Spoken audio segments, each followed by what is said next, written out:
Hi friends, welcome to 3 days 3 topics. Have a positive Friday. இன்னைக்கு நம்ம சேனல்ல சூப்பரான ரிவ்யூஸ் ஐடியாஸ் தான் வந்து பார்க்க போறோம். நீங்க நம்ம சேனலுக்கு புதுசு அப்படின்னா வீடியோ ஃபுல்லா பாருங்க. பிடிச்சிருந்துச்சு அப்படின்னா சப்ஸ்கிரைப் பண்ணிக்கோங்க.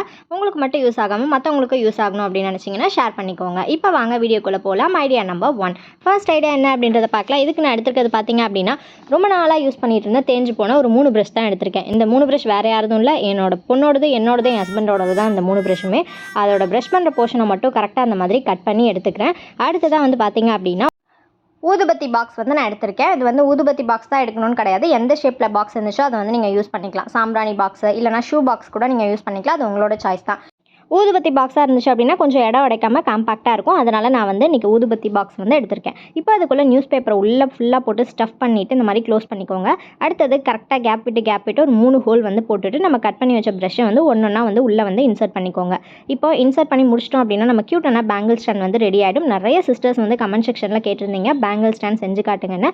இதை விட சிம்பிளாக ஒரு பேங்கிள் ஸ்டாண்ட் செய்யவே முடியாது, ரொம்ப ஈஸி. சப்போஸ் இதை பர்மனெண்ட்டாக ஷெல்ஃப்லையோ இல்லை பீரோலையோ ஒட்ட போகிறீங்க அப்படின்னு நினச்சிங்கன்னா அடியில் வந்து டபுள் சைட் டேப் போட்டு அப்படியே ஃபிக்ஸ் பண்ணிட்டீங்க அப்படின்னா அது வந்து கீழே விழுந்துரும், ஆடாமல் இருக்கும், நல்லா காம்பாக்டாக இருக்கும். ஸோ ட்ரை பண்ணி பாருங்கள். ரொம்ப சிம்பிள் அண்ட் எலிகென்ட்டான ஒரு பேங்கிள் ஸ்டாண்ட் வந்து நமக்கு வந்து ரெடி ஆகிடும். இதை நீங்கள் கலர் பேப்பர்ஸ் ஒட்டணும்னா ஒட்டிக்கலாம். ப்ரஷ் தெரியக்கூடாதுன்னு நினச்சிங்கன்னா அந்த உள்ளன் நூல் வச்சு சுற்றுறதுனால சுற்றிக்கலாம். டெக்கரேஷன் பொறுத்த வரைக்கும் எப்போதுமே நம்மளோட சாய்ஸ் தான்.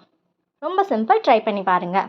ஐடியா நம்பர் 2, எல்லாத்தோட ஃபேவரட் டிப், குக்கிங் டிப் தான் வந்து பார்க்க போகிறோம். இதுக்கு ஒரு பவுல் எடுத்துக்கோங்க. அதில் 1 கப் அளவுக்கு கோதுமை மாவு வந்து நான் ஆட் பண்ணிக்கிறேன். நீங்கள் கோதுமை மாவு வேணால் மைதா மாவு ஆட் பண்ணணும் அப்படின்னு நினச்சிங்கனாலும் மைதா மாவு ஆட் பண்ணிக்கலாம். இதுக்கு தேவையான அளவுக்கு உப்பு போட்டுட்டு கோதுமை மாவு எப்போதுமே நம்ம வந்து கரைக்க போகிறோம் அப்படின்னா தண்ணி ஊற்றிட்டு ஒரு 10 நிமிஷம் மூடி போட்டு எந்த டிஸ்டர்பும் பண்ணாமல் வச்சுருங்க.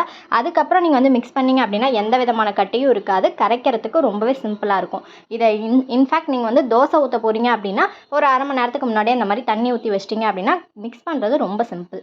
இப்போ இதுக்கு ஒரு ஸ்டஃபிங் ரெடி பண்ண போகிறோம். அதுக்கு துருவின தேங்காய் 1 கப் வந்து எடுத்திருக்கேன். அதுக்கப்புறம் அதுக்கு தேவையான அளவுக்கு சக்கரை ஆட் பண்ணிக்கோங்க. ஒரு ஏலக்காவை தட்டி வச்சுருக்கேன், அதையும் வந்து ஆட் பண்ணிக்கோங்க. சாதா ஸ்டஃபிங்கை கொஞ்சம் பணக்கார ஸ்டஃபிங்காக மாற்றணும்னு தோணுச்சு. அதனால் ஒரு 4 முந்திரி பருப்பு எடுத்து இந்த மாதிரி சின்ன சின்ன பீஸா வந்து கத்தியை வச்சு கட் பண்ணி அதில் வந்து ஆட் பண்ணிக்கோங்க. இப்போ ஆட் பண்ணிவிட்டு இதை நல்லா வந்து மிக்ஸ் பண்ணிட்டோம் அப்படின்னா நம்மளோட ஸ்டஃபிங் வந்து ரெடி ஆகிடும்.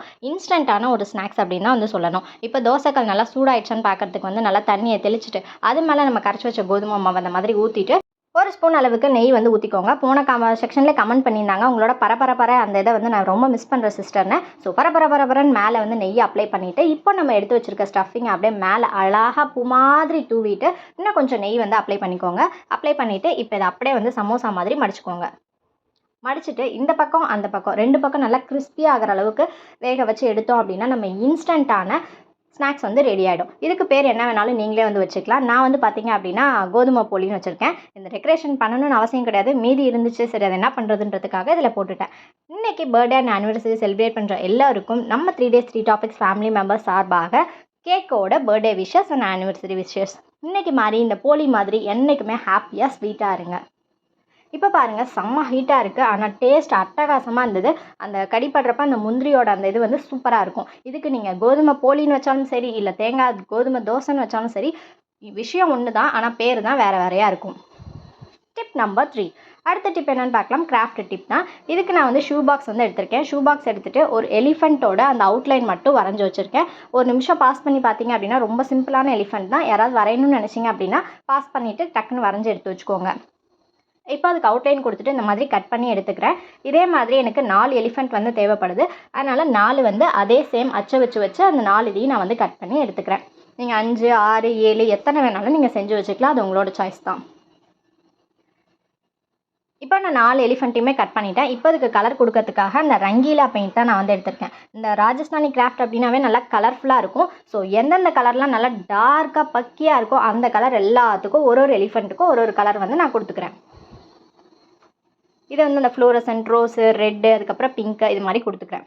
இப்போ பார்த்தீங்கன்னா நம்மளோட கலர்ஃபுல்லான எலிஃபெண்ட்ஸ் வந்து ரெடி ஆகிடும். இப்போ அந்த எலிஃபெண்ட்டுக்கு கொஞ்சம் டெக்கரேட் பண்ணும் இல்லையா, அதுக்காக பார்த்தீங்க அப்படின்னா ஃபஸ்ட்டு வந்து எலிஃபெண்ட் எல்லாத்துக்குமே அவுட்லைன் வந்து வரைஞ்சிக்கிறேன். அவுட்லைன் வரைஞ்சி முடிச்சதுக்கு அப்புறமா பார்த்தீங்க அப்படின்னா கொஞ்சம் டெக்கரேஷனுக்காக அந்த முதுகுலெல்லாம் அந்த பட்டத்து யானைக்கெலாம் அந்த இது மாதிரி வச்சுருப்பாங்க, அதை தான் நான் வந்து வைக்க போகிறேன். ஃபெவிகால் அப்ளை பண்ணிவிட்டு இந்த மாதிரி பீட்ஸ் மாதிரி ஒட்டிக்கிறேன். சப்போஸ் இது மாதிரி உங்ககிட்ட இல்லை அப்படின்னா அந்த ப்ளவுஸ் ஸ்டிச் பண்ணுறப்ப அந்த இதெல்லாம் இருக்கும்ல அந்த மாதிரி லேஸ் அதை கூட ஒட்டிக்கலாம். இல்லை ப்ளவுஸ் பீட் ஏதாவது பழசு வச்சுருந்தீங்க அப்படின்னா அதை கூட போட்டுக்கலாம். நான் வந்து மணி ஒட்டிட்டு அதுக்கப்புறம் அந்த ஜிகினாவை போட்டு ஃபுல்லாக வந்து ஒட்டிக்கிறேன். அது தலை மேலே ஒரு கிரீடை மாதிரி இருக்கும், அதுக்கும் சேம் இதே மாதிரியே வச்சுக்கிறேன். வச்சுட்டு ஒயிட்னர் வச்சுட்டு நீங்கள் அந்த கால் கண் அதுக்கெலாம் டீட்டெயில் பண்ணணும் அப்படின்னு நினச்சிங்கன்னா பண்ணிக்கலாம். இப்போ ஃபுல்லாக முடிச்சாச்சு. அதுக்கப்புறம் அந்த அந்த பெட்ஷீட் மாதிரி இருக்குல்ல, அது என்னன்னு பேர் தெரியல, அதில் இந்த மாதிரி கோல்டன் பீட்ஸ் வந்து ஒட்டிக்கிறேன். இப்போ நம்மளோட பட்டத்து யானை எல்லா நகர்வலத்துக்கு ரெடி ஆகிடுச்சு. இப்போ இதை வந்து ஒன்று மேலே ஒன்று கோத்து எடுத்துடலாம். இப்போ ஊசி நூலும் நான் வந்து கோத்து எடுத்து வச்சுருக்கேன். அதில் வந்து ஃபஸ்ட்டு கொஞ்சம் ஒரு 5 மணி வந்து கோத்துக்கோங்க.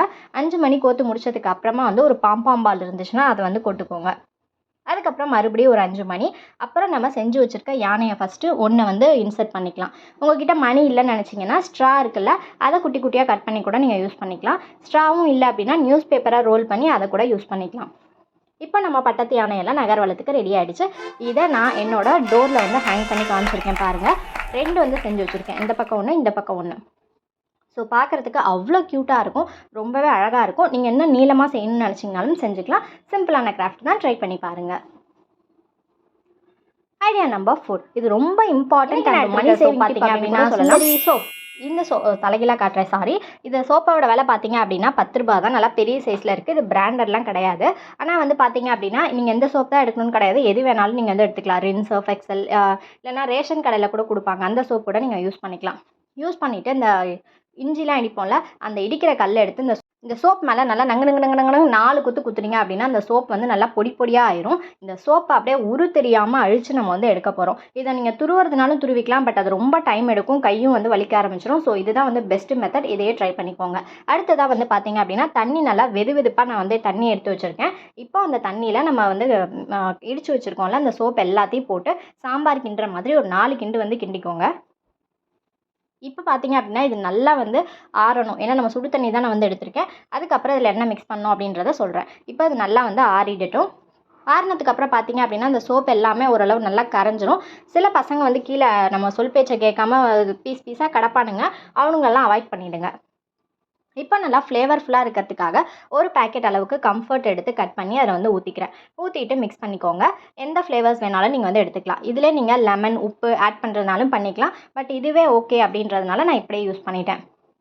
இப்போ ஒரு பழைய டிட்டர்ஜென்ட் லிக்விட் அந்த பாக்ஸ் இருந்துச்சு, 1 லிட்டர் பாக்ஸ், அதில் வந்து ஃபுல்லாக நான் வந்து ஊற்றிக்கிறேன்.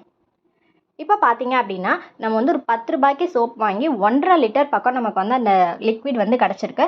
இதை வந்து நீங்கள் துணி, வாஷிங் மிஷின் எதுவுமே எனக்கு வேணாம் அப்படின்னு நினச்சிங்கன்னா மேட்டு துவைக்கிறதுக்கு கூட நீங்கள் வந்து யூஸ் பண்ணிக்கலாம். அப்படி இல்லைனா உங்கள் கிச்சனோட அந்த கறி துணிலாம் இருக்கும்ல, அதை க்ளீன் பண்ணுறதுக்கு யூஸ் பண்ணிக்கலாம்.